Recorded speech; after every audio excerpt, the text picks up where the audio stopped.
Where the Red Fern Grows by Wilson Rawls. Chapter 11. I had often wondered what old Dan would do if little Anne had got into some kind of predicament. One night I got my answer. For several days a northern blizzard had been blowing. It was a bad one. The temperature dropped down to 10 below. The storm started with a slow, cold drizzle and then sleet. When the wind started blowing, everything froze, leaving the ground as slick as glass. Trapped indoors, I was as nervous as a fish out of water. I told Mama I guessed it was just going to storm all winter. She laughed and said, "I don't think it will, but it does look like it will last for a while." She ruffled up my hair and kissed me between my eyes. This did rile me up. I didn't like to be kissed like that. It seemed that I could practically rub my skin off and still feel it, all wet and sticky and kind of burning. Sometime on the 5th night, the storm blew itself out, and it snowed about 3 inches. The next morning, I went out to my doghouse. Scraping the snow away from the two-way door, I stuck my head in. It was as warm as an oven. I got my face washed all over by little Anne. Old Dan's tail thumped out a tune on the wall. I told them to be ready because we were going hunting that night. I knew the old ringtails would be hungry and stirring, for they had just been denned up during the storm. That evening, as I was leaving the house, Papa said, "Billy, be careful tonight. It's slick down under the snow, and it would be easy to twist an ankle or break a leg." I told him I would, and that I wasn't going far, just down back of our fields in the bottoms. "Well, anyway," he said, "be careful. There'll be no moon tonight, and you're going to see some fog next to the river." Walking through our fields, I saw my father was right about it being slick and dark. Several times I slipped and sat down. I couldn't see anything beyond the glow of my lantern, but I wasn't worried. My light was a good one, and Mama had insisted that I make 2 little leather pouches to cover the blades of my axe. Just before I reached the timber, old Dan shook the snow from the underbrush with his deep voice. I stopped and listened. He bawled again. The deep bass tones rolled around under the tall sycamores, tore their way out of the thick timber, traveled out over the fields, and slammed up against the foothills. There they seemed to break up and die away in the mountains. Old Dan was working the trail slowly, and I knew why. He would never line out until little Anne was running by his side. I thought she would never get there. When she did, her beautiful voice made the blood pound in my temples. I felt the excitement of the hunt as it ate its way into my body. Taking a deep breath, I reared back and whooped as loud as I could. The coon ran upriver for a way, and then, cutting out of the bottoms, he headed for the mountains. I stood and listened until their voices went out of hearing. Slipping and sliding, I started in the direction I had last heard them. About halfway to the foothills, I heard them coming back. Somewhere in the rugged mountains, the coon had turned and headed toward the river. It was about time for him to play a few tricks, and I was wondering what he would do. I knew it would be hard for him to hide his trail with snow on the ground, and I realized later that the smart old coon knew this too. As the voices of my dogs grew louder, I could tell that they were coming straight toward me. Once I started to blow out my lantern, thinking that maybe I could see them when they crossed our field. But I realized I didn't stand a chance of seeing the race in the skunk-black night. Down out of the mountains they brought him, singing a hound dog song on his heels. The coon must have scented me, or seen my lantern. He cut to my right and ran between our house and me. I heard screaming and yelling from my sisters. My father started whooping. I knew my whole family was out on the porch listening to the beautiful voices of my little red hounds. I felt as tall as the tallest sycamore on the river bank. I yelled as loud as I could. Again I heard the squealing of my sisters and the shouts of my father. The deep whoa whoa whoas of old Dan and the sharp ah ah ah ah of little Anne bored a hole in the inky black night. The vibrations rolled and quivered in the icy silence. The coon was headed for the river. I could tell my dogs were crowding him, and wondered if he'd make it to the water. I was hoping he wouldn't, for I didn't want to wade in the cold water unless I had to do it. I figured the smart old coon had a reason for turning and coming back to the river, and wondered what trick he had in mind. I remembered something my grandfather had told me. He said, "Never underestimate the cunning of an old river coon. When the nights are dark and the ground is frozen and slick, they can pull some mean tricks on a hound. Sometimes the tricks can be fatal." I was halfway through the fog-covered bottoms when the voices of my dogs stopped. I stood still, waited, and listened. A cold silence settled over the bottoms. I could hear the snap and crack of sap-frozen limbs. From far back in the flinty hills, the long, lonesome howl of a timber wolf floated down in the silent night. Across the river I heard a cow moo. I knew the sound was coming from the Lowry place. Not being able to hear the voices of my dogs gave me an uncomfortable feeling. I whooped and waited for one of them to bawl. As soon as I stood and waited, I realized something was different in the bottoms. Something was missing.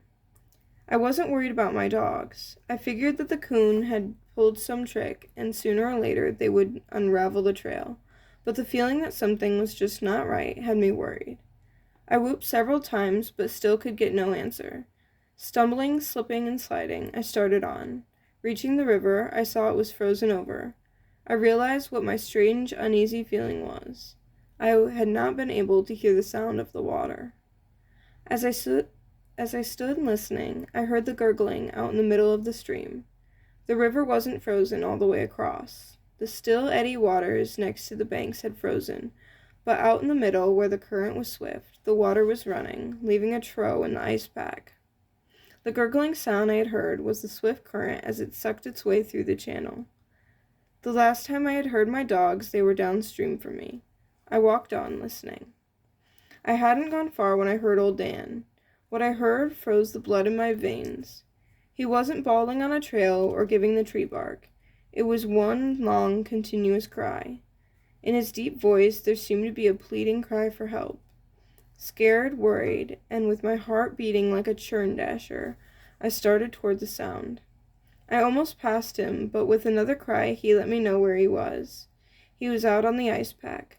I couldn't see him for the fog. I called to him, and he answered with a low whine. Again I called his name. This time he came to me. He wasn't the same dog. His tail was between his legs, and his head was bowed down. He stopped about 7 feet from me. Sitting down on the ice, he raised his head and howled the most mournful cry I had ever heard. Turning around, he trotted back out on the ice and disappeared in the fog. I knew something had happened to little Anne. I called her name. She answered with a pleading cry. Although I couldn't see her, I guessed what had happened. The coon had led them to the river. Running out on the ice, he had leaped across the trough. My dogs, hot on the trail, had followed. Old Dan, a more powerful dog than little Anne, had made his leap. Little Anne had not made it. Her small feet had probably slipped on the slick ice, and she had fallen into the icy waters. Old Dan, seeing the fate of his little friend, had quit the chase and come back to help her. The smart old coon had pulled his trick, and a deadly one it was. I had to do something. She would never be able to get out by herself. It was only a matter of time until her body would be paralyzed by the freezing water. Laying my axe down, I held my lantern out in front of me and stepped out on the ice. It started cracking and popping. I jumped back to the bank. Although it was thick enough to hold the light weight of my dogs, it would never hold me. Little Anne started whining and begging for help. I went all to pieces and started crying. Something had to be done and done quickly, or my little dog was lost. I thought of running home for a rope or for my father, but I knew she couldn't last until I got back. I was desperate. It was impossible for me to swim in the freezing water. I wouldn't last for a minute. She cried again, begging for the one thing I couldn't give her: help. I thought, if only I could see her, maybe I could figure out some way I could help. Looking at my lantern gave me an idea. I ran up the bank about 30 feet, turned, and looked back. I could see the light, not well, but enough for what I had in mind. I grabbed my lantern and axe and ran for the bottoms. I was looking for a stand of wild cane. After what seemed like ages, I found it. With the longest one I could find, I hurried back. After it was trimmed and the limber end cut off, I hung the lantern by the handle on the end of it and started easing it out on the ice. I saw old Dan first. He was sitting close to the edge of the trough, looking down. Then I saw her. I groaned at her plight. All I could see was her head and her small front paws. Her claws were spread out and digging into the ice. She knew if she ever lost that hold, she was gone. Old Dan raised his head and howled. Hound though he was, he knew it was the end of the trail for his little pal. I wanted to get my light as close to little Ann as I could, but my pole was a good 8 feet short. Setting the lantern down, I eased the pole from under the handle. I thought, I'm no better off than I was before. In fact, I'm worse off. Now I can see when the end comes. Little Ann cried again. I saw her claws slip on the ice. Her body settled lower in the water. Old Dan howled and started fidgeting. He knew the end was close. I didn't exactly know when I started out toward my dog. I had only taken 2 steps when the ice broke. I twisted my body and fell toward the bank. Just as my hand closed on a root, I thought my feet touched bottom, but I wasn't sure. As I pulled myself out, I felt the numbing cold creep over my legs. It looked so hopeless. There didn't seem to be any way I could save her. At the edge of the water stood a large sycamore. I got behind it, anything to blot out the heartbreaking scene. Little Ann, thinking I had deserted her, started crying. I couldn't stand it. I opened my mouth to call old Dan. I wanted to tell him to come on, and we'd go home, as there was nothing we could do. The words just wouldn't come out. I couldn't utter a sound. I lay my face against the icy cold bark of the sycamore. I thought of the prayer I had said when I had asked God to help me get 2 hound pups. I knelt down and sobbed out a prayer. I asked for a miracle which would save the life of my little dog. I promised all the things that a young boy could if only he would help me. Still saying my prayer and making promises, I heard a sharp metallic sound. I jumped up and stepped away from the tree. I was sure the noise I had heard was made by a rattling chain on the front end of a boat. I shouted as loud as I could, "Over here! I need help! My dog is drowning!" I waited for an answer. All I could hear were the cries of little Ann. Again I hollered, "Over here! Over here on the bank! Can you see my light? I need help! Please hurry!" I held my breath, waiting for an answering shout. I shivered from the freezing cold of my wet shoes and overalls. A straining silence settled over the river. A feathery rustle swished by in the blackness. A flock of low-flying ducks had been disturbed by my loud shouts. I strained my ears for some sound. Now and then I could hear the lapping slap of the ice-cold water as it swirled its way through the trough. I glanced to little Ann. She was still holding on, but I saw her paws were almost at the edge. I knew her time was short. I couldn't figure out what I had heard. The sound was made by metal striking metal, but what was it? What could have caused it? I looked at my axe. It couldn't have made the sound, as it was too close to me. The noise had come from out in the river.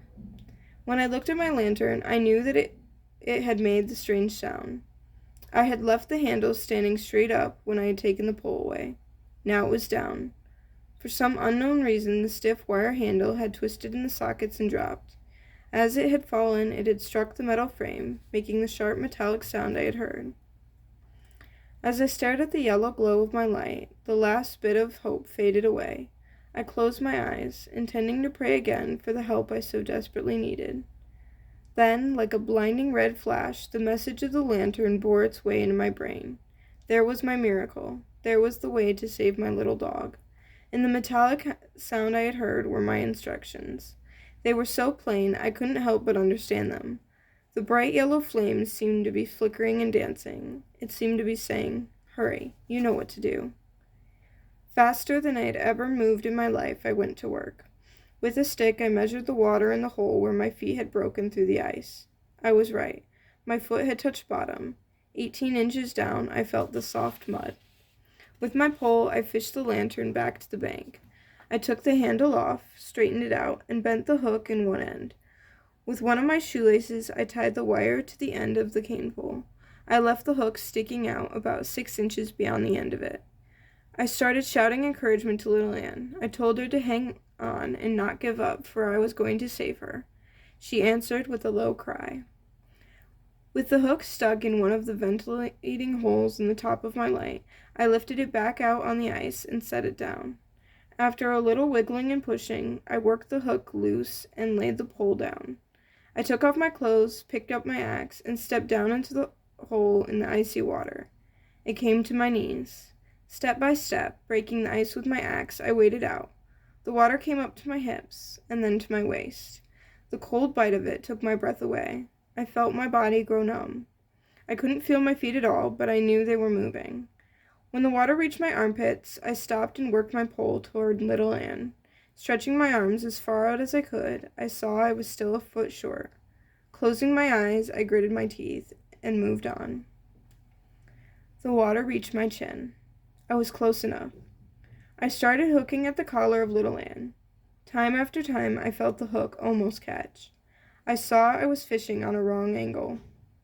She had settled so low in the water I couldn't reach her collar. Raising my arms above my head so the pole would be on a slant, I kept hooking and praying. The seconds ticked by. I strained for one more inch. The muscles in my arms grew numb from the weight of the pole. Little Anne's claws slipped again. I thought she was gone. At the very edge of the ice, she caught again. All I could see now were her small red paws and her nose and eyes. By old Dan's actions, I could tell he understood and wanted to help. He ran over close to my pole and started digging at the ice. I whopped him with my cane. That was the only time in my life I ever hit my dog. I had to get him out of the way so I could see what I was doing. Just when I thought my task was impossible, I felt the hook slide under the tough leather. It was none too soon. As gently as I could, I dragged her over the rim of the ice. At first, I thought she was dead. She didn't move. Old Dan started whining and licking her face and ears. She moved her head. I started talking to her. She made an effort to stand but couldn't. Her muscles were paralyzed and the blood had long since ceased to flow. At the movement of little Anne, old Dan threw a fit. He started barking and jumping. His long red tail fanned the air. Still holding onto my pole, I tried to take a step backward. My feet wouldn't move.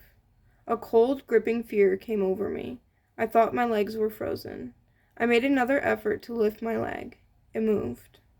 I realized that my feet were stuck in the soft, muddy bottom. I started backing out, dragging the body of my little dog. I couldn't feel the pole in my hands. When my feet touched the icy bank, I couldn't feel that either. All the feeling in my body was gone. I wrapped little Anne in my coat and hurried into my clothes. With the pole, I fished my light back. Close by was a large drift. I climbed up on top of it and dug a hole down through the ice and snow until I reached the dry limbs. I poured half of the oil in my lantern down into the hole and dropped in a match. In no time, I had a roaring fire. I laid little Anne close to the warm heat and went to work. Old Dan washed her head with his warm red tongue while I massaged and rubbed her body. I could tell by her cries when the blood started circulating. Little by little, her strength came back. I stood her on her feet and started walking her. She was weak and wobbly, but I knew she would live. I felt much better and breathed a sigh of relief.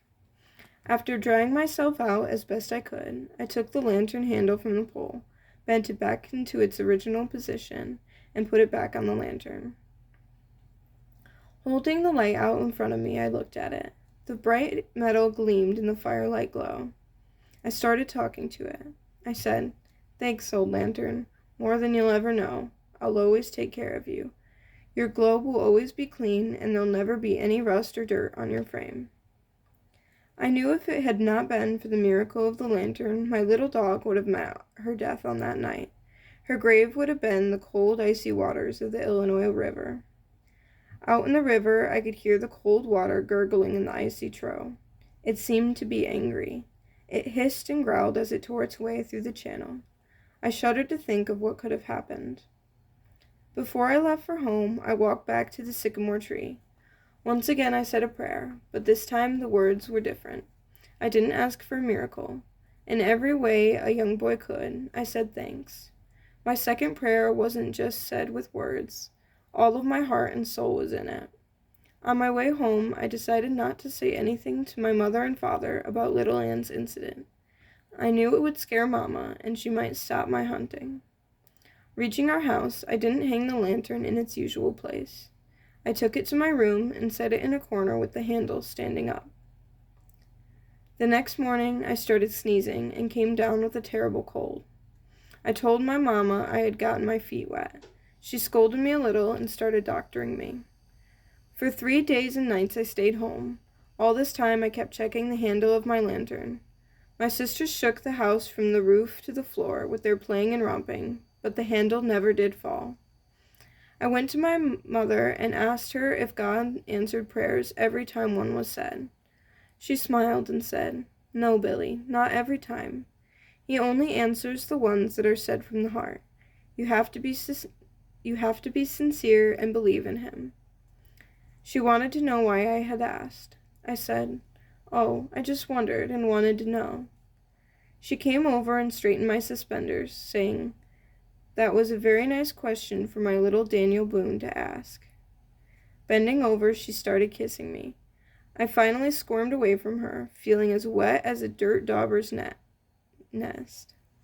My mother never could kiss me like a fellow should be kissed. Before she was done, I was kissed all over. It always made me feel silly and baby-like.